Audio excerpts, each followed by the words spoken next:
So Kingsley bro ஆக்சுவலாக அவருக்கு வந்து அப்போது கல்யாணம் ஆகி ஹனிமூன் கிளம்பிட்டு இருக்காரு. எங்கள் செட்டு பிரிக்க போகிறோம் ப்ரோ, கொஞ்சம் வாங்க, ஒரே ஒரு நாள் தான் வந்து முடிச்சு கொடுத்துட்டு போயிடுங்க அப்படின்னு சொல்லி கேட்டேன். எனக்காக வந்தார். ஃபஸ்ட் டே வரும்போது சில்வா மாஸ்டர் தலைகீழ நடக்க விட்டார். அப்புறம் லஞ்ச் டைம் ஆச்சு, சாப்பிடலாமா ஆனந்தன்னு கேட்டார். இல்லை ப்ரோ, ஒரு ஃபேனில் ரொட்டேட்டிங் பண்ணுற ஒரு காமெடி சீன் இருக்குன்னு. சரி அதை பண்ணிவிட்டு இறங்கினாரு. செம்ம வாமிட்டு. என்ன ப்ரோ ஓகேவான்னு கேட்டேன். அப்போ சொன்னார், டேய் நான் ஹனிமூன் போயிருந்தா வீட்டில் வாந்தி எடுத்துருப்பாங்க, என்னை ஷூட்டிங் கூப்பிட்டு என்ன வாந்தி எடுக்க விட்டியடா அப்படின்னு. எஸ், அடுத்தபடியாக ப்ரொடியூசர் ஆர்யா அவர்கள் எப்படி ஐ வண்டர் இந்த டீம் எப்படி அவர் மேனேஜ் பண்ணாரு அப்படின்ட்டு, அவரோட டாக்டிக்ஸ் எப்படி இருந்துச்சுன்னு மேபி அவர்கிட்ட கேட்டு தெரிஞ்சுக்கலாம். Sir please a few words about this film and your new venture.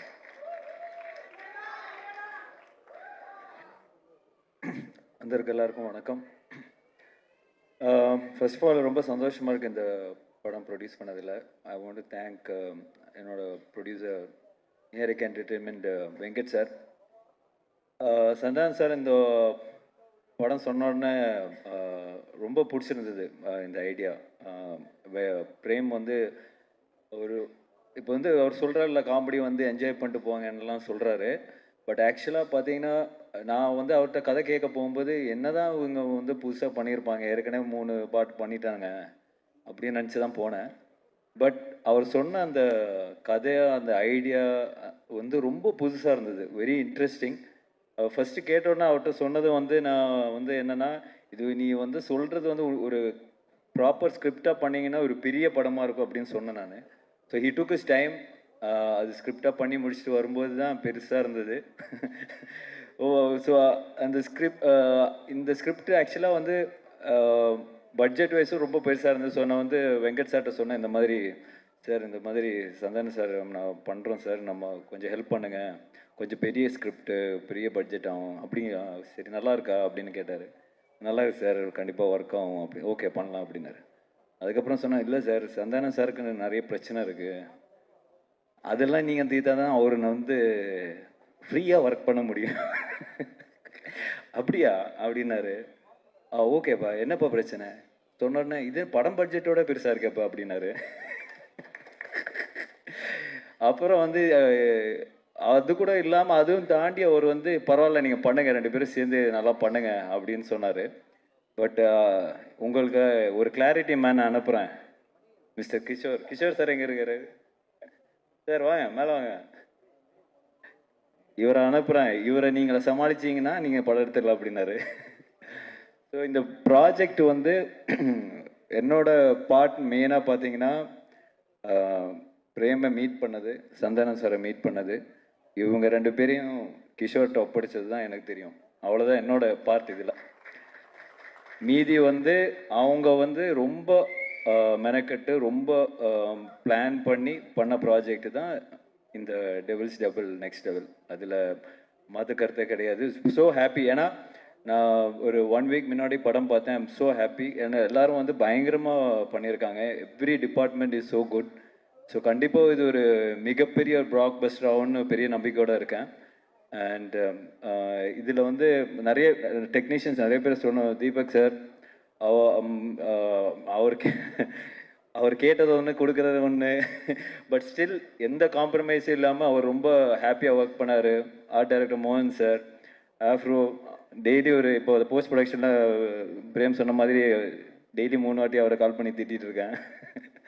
Bharat brother எல்லாருமே வந்து சிஜி டிபார்ட்மெண்ட், சிஜி ஹரி எல்லாருமே வந்து இந்த படத்தில் வந்து மிகப்பெரிய சப்போர்ட்டு தான் எனக்கு கொடுத்துருக்காங்க டெஃபினெட்லி. ஏன்னா இது ஒரு பியாண்ட் சினிமா, ஒரு ஃப்ரெண்ட்ஷிப்புக்காக நிறைய எனக்காக பண்ணியிருக்காங்க, அதுதான் நான் சொல்லுவேன்.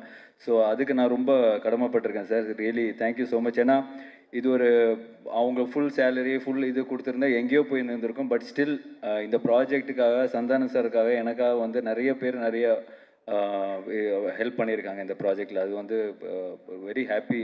கண்டிப்பாக இதை சொல்லி ஆகணும். அண்ட் ஆர்டிஸ்ட் எல்லாருமே வந்து இப்போ ஜிவிஎம் சாராக இருக்கட்டும், செல்வராகவன் சார் இருக்கட்டும், தே ஆல் ஒரு ஃப்ரெண்ட்ஷிப் பேஸில் தான் வந்து இந்த படத்துக்கு அக்செப்ட் பண்ணியிருக்காங்க. ஏன்னா நீங்கள் படம் பார்க்கும்போது உங்களுக்கு தெரியும், அந்த மாதிரி இப்போ சந்தானம் சார்னாலே ஃபுல்லாக எல்லோரும் கலாய்ச்சி விட்ருவாங்கன்னு பயந்துருப்பாங்க. பட் ஸ்டில் ஸ்டில் அவங்களோட கேரக்டரும் சரி அவங்களோட இமேஜும் சரி ரொம்ப பக்காவாக யூஸ் பண்ணி இந்த படத்தை பண்ணியிருக்காரு. ஸோ டெஃபினெட்லி நீங்கள் படம் பார்க்கும்போது உங்களுக்கு அது தெரியும். And finally STR brother, thank you so much brother. ஏன்னா இப்போ நான் அவர் சந்தானம் சார் வந்து அவர் கூப்பிட்டோன்னா அவர் அக்செப்ட் பண்ணி வந்துக்கிட்டாரு. It's really very kind of him. ஏன்னா நாட் எவ்ரிபடி எல்லாருமே வந்து அந்த ஃப்ரெண்ட்ஷிப்புக்காக வந்து வருவாங்களா இல்லையான்னு தெரியாது. But STR brother is always great. Thank you brother, thank you for coming. And கண்டிப்பாக இந்த படம் ஒரு மிகப்பெரிய சக்ஸஸ் ஆகும். May 16th ரிலீஸ் ஆகுது. அண்ட் எல்லாரும் படத்தை பார்த்து என்ஜாய் பண்ணுங்கள். Thank you so much. தேங்க்யூ. இந்த திரைப்படத்தினுடைய இயக்குனர் பிரேம் ஆனந்த் அவர்கள், அதாவது ஒரு ஒரு ஹாரர் படத்தை காமெடியாக எடுக்கிறதுக்கு நிறைய வேரியஸ் வேஸ் இருக்கலாம். But I think he has is unique ஒரு ஸ்டைல் இருக்கு. அதனால அவருடைய 2வது படமும் பார்க்கறதுக்கு அந்த அந்த ஒரு ஃப்ளேவர் பயங்கரமா இருக்குப்பா அப்படின்ற ஒரு ஃபீல் கொடுக்குது. So S Prem sir, please வாங்க ஒரு சில வார்த்தைகள் about this film. வணக்கம். முதல்ல நான் முக்கியமாக ஒரு 2 பேருக்கு தேங்க்ஸ் பண்ணணும். ஓகே ஓகே முதல்ல சந்தானம் சாருக்கு ஒரு தேங்க்ஸ் பண்ணிக்கிறேன். அதுக்கப்புறம் ராம்பாலா சார். ஏன்னா இவங்க 2 பேர் இல்லைன்னா நான் இன்னைக்கு உங்க முன்னாடி ஒரு டேரக்டராக நிற்க முடியாது. தேங்க்யூ முரளி. அதுக்கப்புறம் முக்கியமாக இந்த விழாவை திருவிழாவாக மாற்ற வந்திருக்க எஸ்டிஆர் ஃபேன்ஸ் மற்றும் சந்தானம் சார் ஃபேன்ஸ்,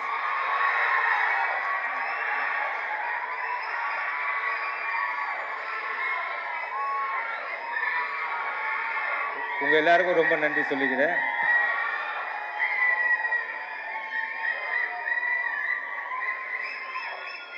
ஓகே, ஆக்சுவலா சந்தானம் சாரை பத்தி ஒன்று சொல்லணும்.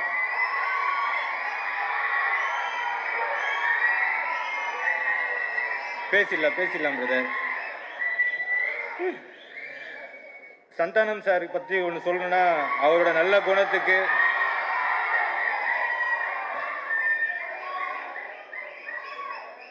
கூட இருக்கவங்கள ஏற்றி விட்டு அவங்க வளர்ச்சியை பார்த்து சந்தோஷப்படுறவர் சந்தானம் சார். அவருக்கு ஒரு காட்ஃபாதர் இருக்காரு. அவரு சந்தானம் சார் வளர்ச்சியை பார்த்து சந்தோஷப்படுறாருன்னா அவர் யாரு? நம்ம எஸ்டிஆர் தான்.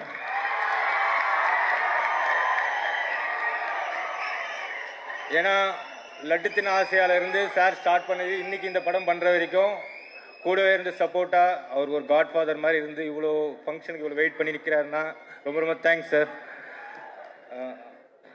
ஆக்சுவலாக இந்த படம் டிடி நெக்ஸ்ட் லெவல்.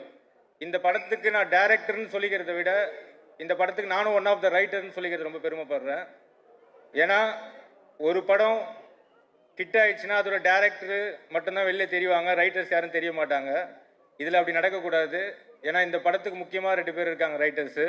ஒன்று முருகா எங்கே இருக்கு, இன்னொருத்தர் சேது எங்கே இருக்கு, வாழைப்பழ காமெடியில் வருவார். ஏன்னா அவங்க 2 பேர் தான் மெயின் பில்லர்ஸ் இந்த மூவிக்கு.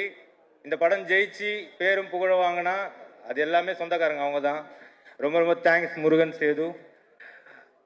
ஆக்சுவலாக டிடி நெக்ஸ்ட் லெவல் இந்த மூவியோட ஐடியா நான் டிடி ரிட்டர்ன்ஸ் பண்ணுறதுக்கு முன்னாடியே சந்தானம் சார்கிட்ட சொல்லியிருந்தேன்.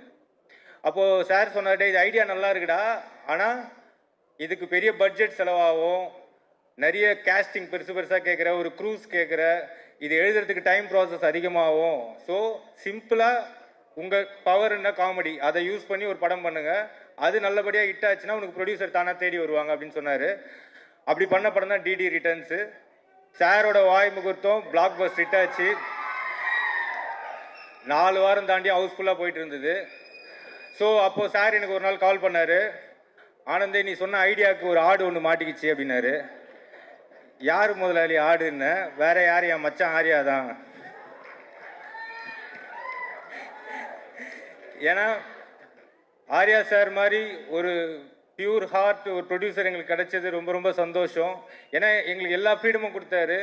ஆக்சுவலாக ரைட்டிங்கில் கிரியேட்டிவ் சைடில் நீ ஒர்க் பண்ணுறது எவ்வளோ டைம் வேணால் எடுத்துக்கோ. அப்போ ரொம்ப சாஃப்டான ஆர்யா சாரை பார்த்தேன். ஆனால் இப்போ போஸ்ட் ப்ரொடக்ஷனில் அப்படியே டெரராக மாறிட்டாரு. ஆனால் திட்டினா கூட அவர் என்னை திட்டுறது கூட இப்போ அன்னைக்கு டெட்லைன் தாண்டி ஒரு பிரச்சனை போச்சு, ஃபோன் பண்ணி திட்டுறாரு. அப்போ அவர் சொல்கிறாரு, டேய் அடுத்த படம் நீ ப்ரொடியூசரு நான் டேரக்டரு, அப்போ நான் ப்ரொடியூசர் படுற கஷ்டத்தை அப்படின்னு. அவ்வளோ pure art. So Arya sir மாதிரியே இந்த மூவிக்கு ப்ரொடக்ஷன் சைடில் ஒரு பேக் போனாக இருக்கிறது கிஷோர் சார். ஸோ அவர்கிட்ட வந்து ஒரு விஷயம் சொல்லி அதை எக்ஸிக்யூட் பண்ணுறது ரொம்ப ரொம்ப கஷ்டம். ஏன்னா அவருக்கு எல்லா விஷயத்துலையும் கிளாரிட்டி கேட்பாரு. அதை கிளியராக கொடுத்துட்டா அதை எக்ஸிக்யூட் பண்ணி பெரிய லெவலில் கொண்டு போவார். அப்படிதான் இந்த மூவி நல்லபடியாக போச்சு. இதுக்கு மதனும் கூட வந்து ஃபுல் சப்போர்ட் பண்ணி ஹெல்ப் பண்ணாங்க. தேங்க்யூ மதன். இப்போ இந்த மூவியை பற்றி உங்களுக்கு சொல்லணும்னா, இப்போ இதில் எங்களோட பழைய டீம் எல்லாருமே அந்த கேஸ்டிங் எல்லாமே ஒர்க் பண்ணியிருக்காங்க. டோட்டல் டீமும் எங்கள் டிஓபி தீபக்லேருந்து எடிட்டர், ஆர்ட் டைரக்டர்ஸ் எல்லாருமே சூப்பராக இந்த மூவியில் பண்ணியிருக்காங்க. மெயினாக ஆர்டிஸ்ட் பார்த்தீங்கன்னா ஜிவிஎம் சார், அப்புறம் செல்வராகவன் சார் ஒரு மெயின் ரோலில் பண்ணியிருக்காங்க. இதுவும் எங்களுக்கு பண்ணி கொடுத்தது ப்ரொடக்ஷன் தான். மெயினாக இப்போ நம்ம சாரை பற்றி சொல்லணும்னா, இதில் நீங்கள் ஓஜி சாண்டாவை கண்டிப்பாக பார்ப்பீங்க. ஏன்னா சாரோட லுக்கில் இருந்து அவரோட ஸ்க்ரீன் ப்ரெசன்ஸ் எல்லாமே சூப்பராக பண்ணியிருக்காரு. ஸ்டார்டிங் டு எண்டு வரைக்கும் என்கேஜாகவே இருக்கும் இந்த மூவி. அவ்வளோ அந்த மாதிரியான நீங்கள் நான் ரொம்ப ரசித்தது அவரோட கேரக்டரில் பார்த்தா காட்டுப்பூச்சி, அதை விட தூக்கி சாப்பிட்ற மாதிரி கிசா பாட்டி சவன் இருப்பான்.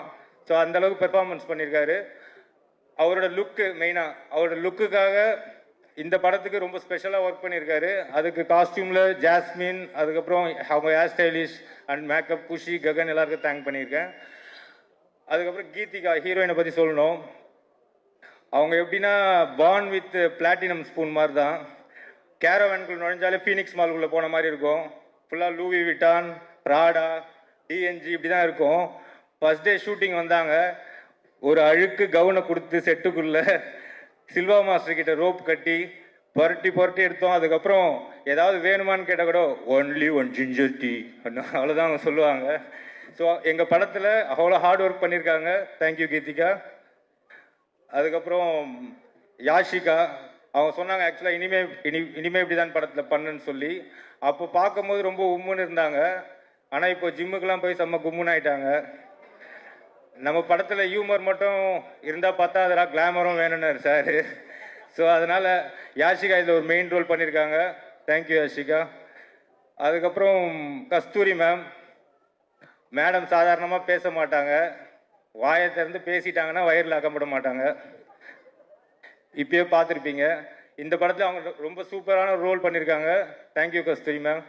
அப்புறம் மாரண்ணன் கிங்ஸ்லி இவங்க வந்து எங்களோட டீம். ஆக்சுவலாக மாரண்ணங்கிட்ட வந்து நாங்கள் ஒரு சீன் எழுதி கொடுத்தாலே பஞ்சஸ் போட்டு ஒரு பேப்பர் சீனையே 10 பேப்பராக மாற்றிடுவார்.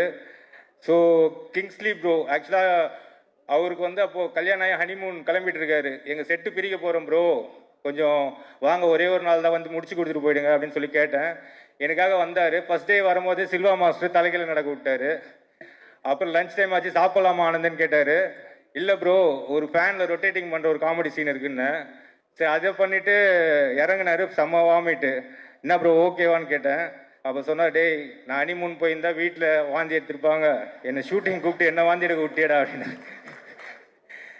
ஸோ இந்த மூவியில் ஒர்க் பண்ண இவங்க எல்லாருமே எவ்வளோ நாங்கள் கஷ்டங்கள் கொடுத்தாலும் பயங்கரமாக அதை அனுபவித்து இந்த காமெடி எப்படியா ஒர்க் ஆகணுன்றது பண்ணுறவங்க தான். மெயினாக நம்ம நிழல் ரவி சாரை பற்றி சொல்லணும். இப்போ இவங்க எல்லாமே எங்கள் டீமு. எப்படி ராஜஸ்தான் ராயலில் வந்து ஒரு புது பிளேயர் எடுத்தாங்களோ அது மாதிரி நாங்கள் அவர் இந்த படத்தில் எடுத்திருக்கோம். ஸோ செம்ம பெர்ஃபார்மன்ஸ் பண்ணியிருக்காரு. பார்த்தீங்கன்னா எல்லாரும் என்ஜாய் பண்ணுவீங்க. ஃபைனலாக இப்போது இந்த படத்தை பற்றி மெயினாக உங்களுக்கு சொல்ல வேண்டியது என்னென்னா, இந்த படத்தில் வந்து ஒரு ஜானர் இருக்காது, ஒரு மல்டி ஜானர் மூவியாக இது இருக்கும். எல்லாரும் பார்த்து ரசிக்கிற மாதிரி, அதாவது வீட்டில் ஃபேமிலி ஆடியன்ஸ்லேருந்து இன்றைக்கி இருக்க ஜென்சிஸ்லேருந்து நம்ம வீட்டில் குழந்தைங்க வரைக்கும் எல்லாருமே பார்த்து ரசிக்கிற ஒரு மூவியாக இது கண்டிப்பாக இருக்கும்.